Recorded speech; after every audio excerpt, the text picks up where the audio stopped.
Good morning, everybody. So, am I audible?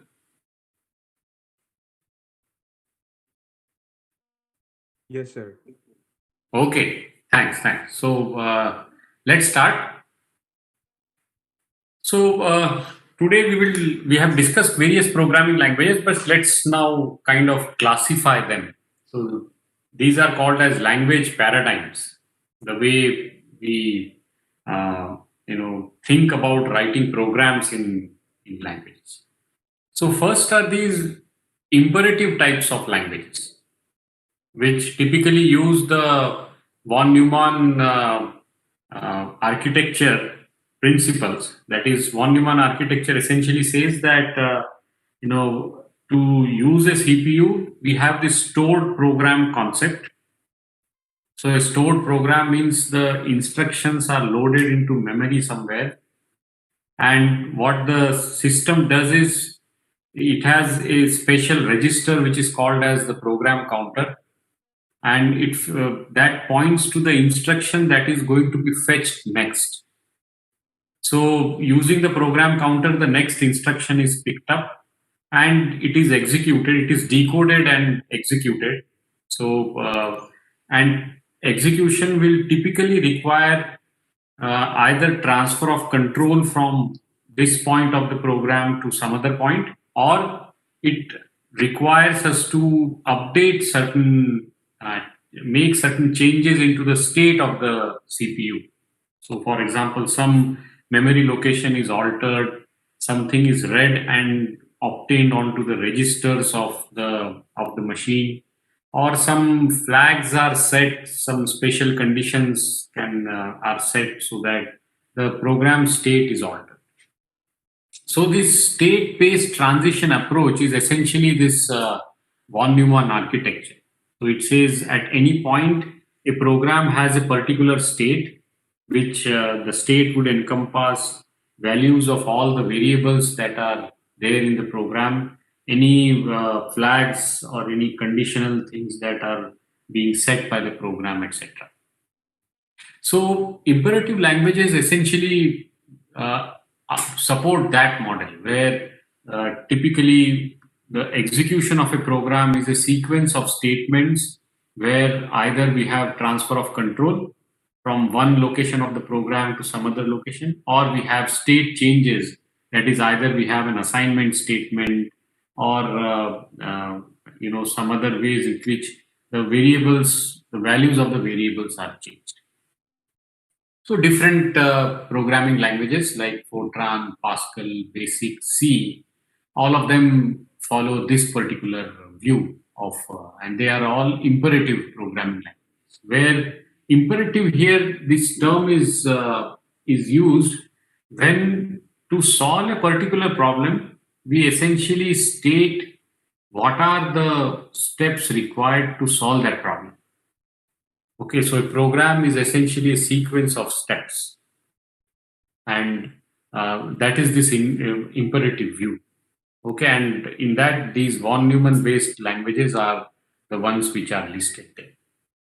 And then, as we discussed over time, as people realize that control or safety of data is becoming more and more important, and therefore data access got the primary attention, and that led to object based and object oriented languages like Smalltalk, Eiffel, C++, etc.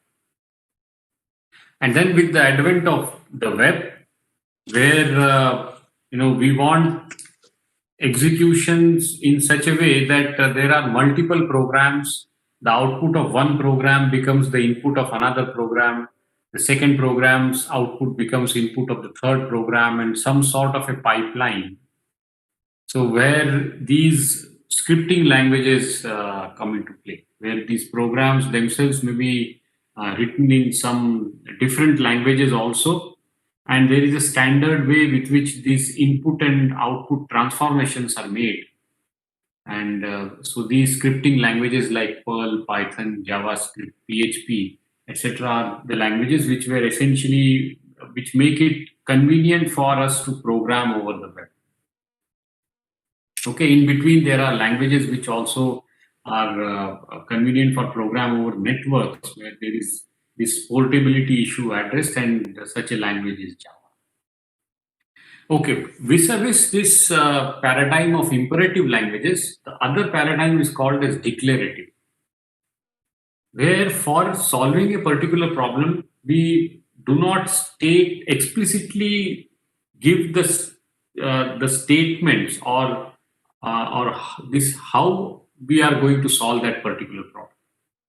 What is done in the declarative approach is that we just tell to the system what all we know, and when a question is asked, that is to solve a particular problem, it's the responsibility of the system to find out what exactly needs to be done in order to answer that question. So that is this declarative style. I will leave this discussion at this point because you will get to know this the declarative style in more detail when we discuss logic-based languages in the AI course, as I had mentioned.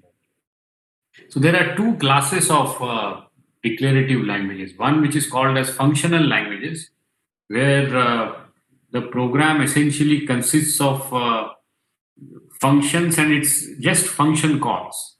The state changes are not allowed, as we have seen in the von Neumann kind of languages, where we just have execution of a program is one function being called, that function in turn calls other function keeps on calling something else, and the results are returned, and so on and so on.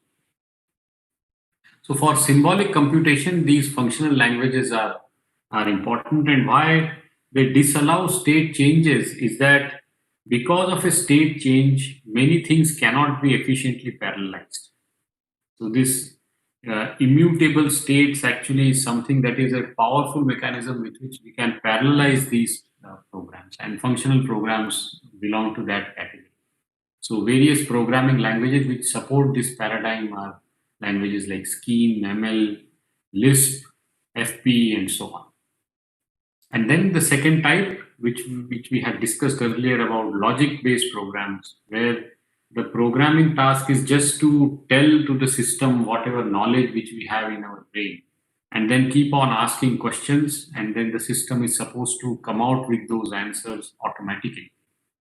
So such languages are Prolog, or some languages are constraint-based, which will again become clear in the AI course, and RPG or VisiCalc or other languages which belong to this particular category. So in this course and in general, the imperative programming languages, particularly the languages which adopt this von Neumann architecture, they generally predominate, and therefore they will occupy the bulk of our attention in this course. We do not plan to spend a lot of time on functional or logic languages. Once in a while, I will be discussing some striking features of these kinds of languages. But our main focus of this course will be on the imperative languages, and that too of the von Neumann style. Okay, so after we have discussed about these languages and language paradigms, let's talk about how programming languages are implemented. So implementation of programming languages is of two types mainly. One is called as the compilation, and other is called as the interpretation.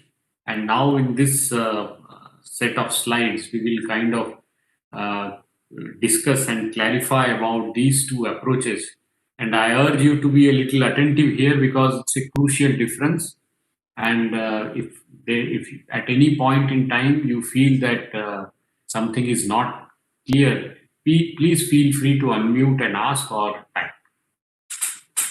So let's talk about this pure compilation approach.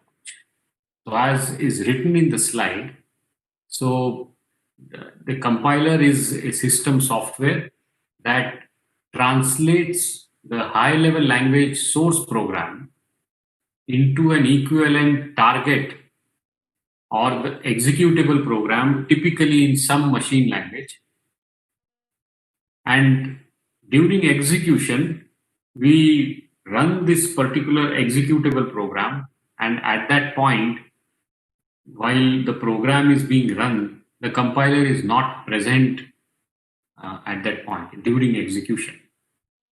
So pictorially, it is shown like this. So we have a source program that is input to this system software, which we call as the compiler, and it outputs a target program, typically a program written in machine language. And since the target program is in machine language, it can be directly executed on the hardware because the CPU would be able to understand the instructions written in the target program. So at runtime, during execution, we just invoke the target program, which is this executable program. Okay. The input required to the program is provided either through the keyboard or through a file or any other mechanism, and the output of the program comes either on the screen or it is visible on a file or some other modes. But the crucial point is that during the execution phase, the compiler is not present. So the entire memory that is available with the system now is available for running the target program itself. Okay, no memory is consumed by the system software, that is compiler, because it is not present uh, during execution. So it just translates from the high level language program into a target program and then goes away.